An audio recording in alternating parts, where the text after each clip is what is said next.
প্রবাসী শ্রমিকদের যত ধরনের নিপীড়ন আছে সেগুলো বন্ধ করতে হবে, প্রবাসী শ্রমিকদের ট্রেড ইউনিয়ন অধিকার দিতে হবে এবং প্রবাসী শ্রমিকদের প্রবাস যাওয়ার ক্ষেত্রে যে অত্যাধিক ব্যয়, সেই ব্যয় সেটাকে নিয়ন্ত্রণ করতে হবে। এমনি করে 9 দফা দাবি নিয়ে আমরা লড়াই করেছিলাম, সেই লড়াই এখন অব্যাহত আছে। এর মধ্যেই অভ্যুত্থানের পরে অন্তর্বর্তীকালীন সরকার গঠিত হয়েছে।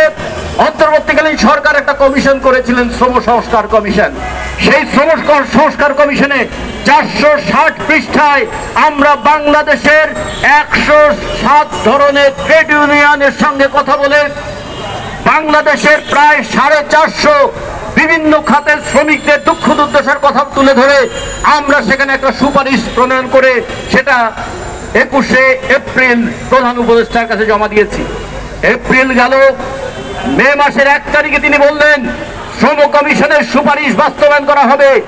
মে মাস গেল, জুন গেল, জুলাই গেল, আগস্ট গেল, সেপ্টেম্বর মাস পড়েছে, এখনো পর্যন্ত শ্রম কমিশনের সুপারিশ বাস্তবায়নের কোনো উদ্যোগ আমরা দেখছি না। সেইখানে আমরা অনেক কথার মধ্যে 3টি কথাকে প্রধান করে নিয়ে এসেছিলাম। আমরা বলেছিলাম এই বাংলাদেশে আইনটাকে সার্বজনীন করতে হবে, বৈষম্যমূলক আইন চলবে না। আমরা বলেছিলাম এই বাংলাদেশে নারী পুরুষ ধর্মীয় আঞ্চলিক কোন ধরনের বৈষম্য চলবে না।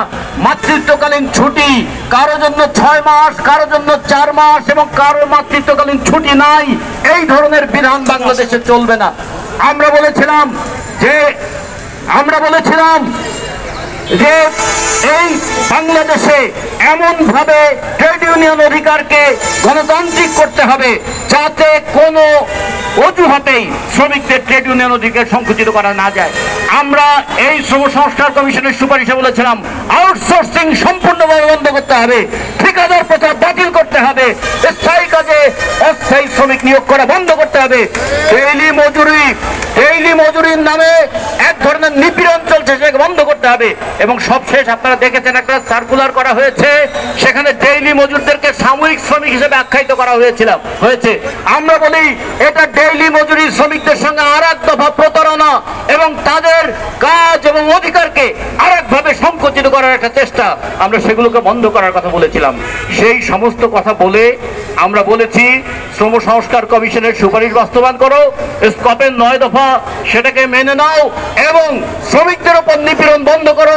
অভ্যুত্থান চলাকালীন সময় যে শ্রমিকরা জীবন দিয়েছে, প্রায় 284 জন শ্রমিক জীবন দিয়েছে, 120 জন ক্ষুদ্র পুঁজির ব্যবসায়ী জীবন দিয়েছে, 108 জন কর্মচারী জীবন দিয়েছে।